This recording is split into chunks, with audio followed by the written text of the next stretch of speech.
هي اللي بتستريحي لها دي اللي هتديكي النتيجة اللي انتوا شايفينها. من غير فرن تقدري تسوي صينية فراخ في فطار رمضان بالخضار، حاجة كده عظمة العظمة. جنب منها رز بشعرية وطبق المخلل. بألف هنا على قلوب الحلوين. أتمنى منكم أحلى لايك وشير علشان يوصلكم مني كل جديد. أنا فاتن الجندي، يسعدني المتابعة والاشتراك في القناة علشان أنا أقدم وصفات ووصفات للفطار حلوة كتير في رمضان.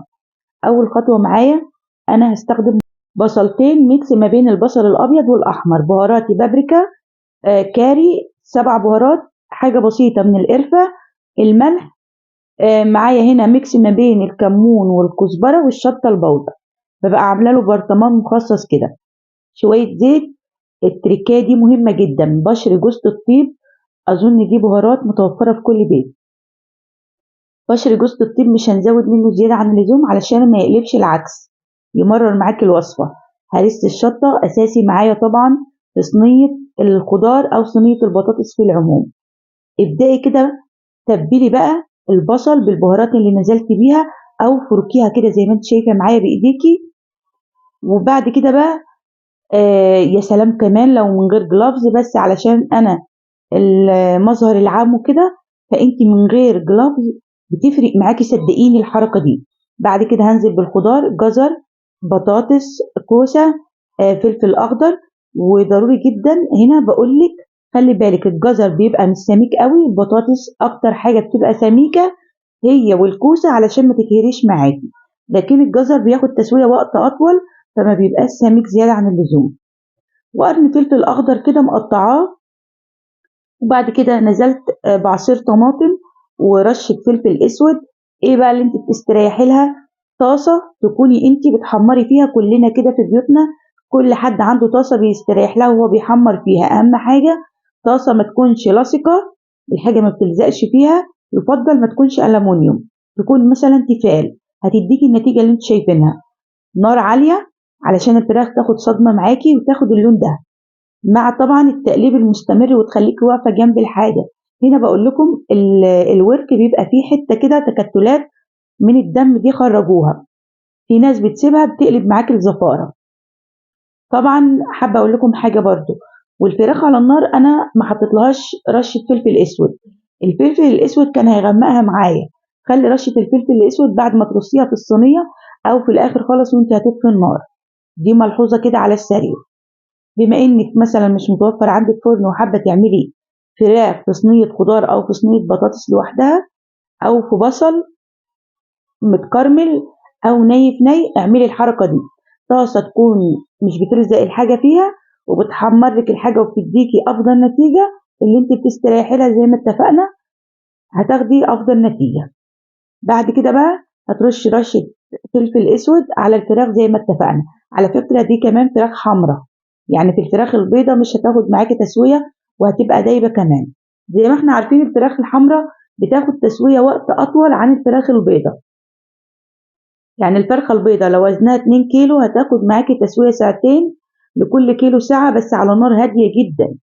الفراخ الحمراء هتاخد مثلا من 2 كيلو هياخدوا معاكي ساعتين ونص. هتزودي نص ساعة في الفراخ الحمراء، بس نار بتكون بسيطة جدا.